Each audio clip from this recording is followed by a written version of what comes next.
UP news Aligarh सच के साथ रविंद्र वर्मा की खास रिपोर्ट। श्रीमान थानाध्यक्ष थान हरदुआगंज जिला अलीगढ़ महोदय, सविनय निवेदन ये है कि प्रार्थी शरीफ कैसी पुत्र मोहम्मद हनीफ निवासी मोहल्ला गोदियाई कस्बा व थाना हरदुआगंज जिला अलीगढ़ का है। प्रार्थी अपनी निजी दुकान पर पिछले 20 से 25 वर्षों से भैंस के मांस को वैध तरीके से बेचकर अपने परिवार का पालन पोषण करता चला आ रहा है। घटना दिनांक 20 दिसंबर 2025।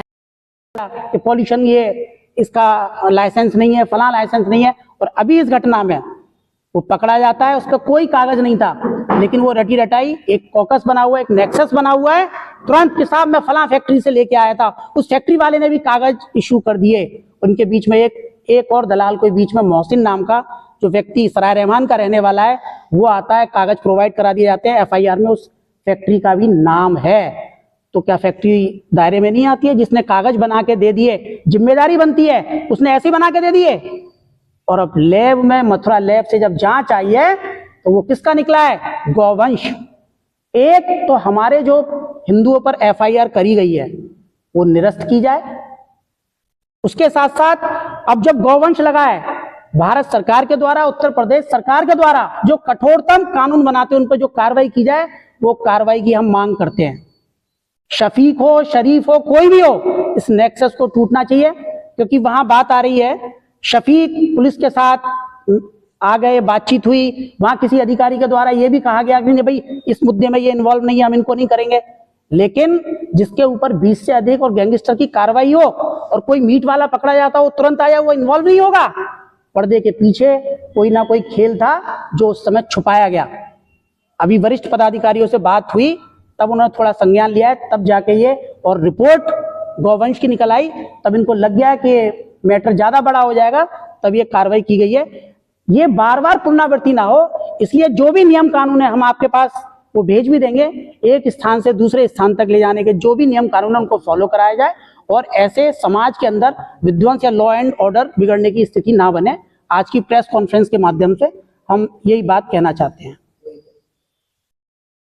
सारा उसको अगर देखिए, अगर प्रशासन हमारी बात को नहीं सुनता है, और एक तो हम मांग करते हैं कि ये जो भिन्न भिन्न धाराओं के अंदर में वहां के स्थानीय हिंदुओं के ऊपर में मुकदमे दर्ज कराए गए हैं, इनको खारिज किया जाए, उचित जांच के बाद में इनको खारिज किया जाए। और ये प्रश्न भी हम उठाते हैं कि वहां पर जितने भी मंदिर हैं उनके आसपास में इस प्रकार की मीट की दुकानें वो नहीं होनी चाहिए।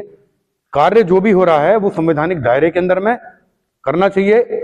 जैसे कि मुकेश जी ने बताया कि SSP साहब की कार्यप्रणाली बहुत अच्छी है, लेकिन पता नहीं क्यों मुझे भी ऐसा लगता है कि अधीनस्थ कर्मचारी जो है वो पूरी सूचना वहां तक नहीं देते हैं। अब क्यों नहीं देते हैं, ये अपने आप में जांच का विषय है। उनसे अनुरोध करूंगा मैं, इसकी जांच करें, क्योंकि उनके ऊपर में और मौजूदा सरकार के ऊपर में भी कहीं कहीं आरोप लगता है। और इसके बाद में ये आप सभी को पता है कि आगे चुनाव भी आने वाले हैं, तो ये उसको भी इफेक्ट कर सकता है। और धार्मिक भावनाएं हिंदुओं की कभी उसका ध्यान नहीं रखा जाता, तो हिंदुओं की धार्मिक भावनाओं का सम्मान होना चाहिए। और जितने भी प्रकार की NOC जारी की जाती है, रिन्यू होती है समय समय पर, तो कहीं ना कहीं जिलाधिकारी महोदय से भी हम अनुरोध करेंगे कि सारे नियमों का पालन सुनिश्चित हो। ये ऐसा आग्रह हमारा उनसे भी है। इंटेलिजेंस का फेलियर इसको तो नहीं कहूंगा मैं, लेकिन हाँ इसको ये जरूर कहूंगा कि स्थानीय प्रशासन हिंदुओं की भावनाओं को गंभीरता से नहीं लेता है, स्थानीय लोगों की भावनाओं को गंभीरता से नहीं लेता है।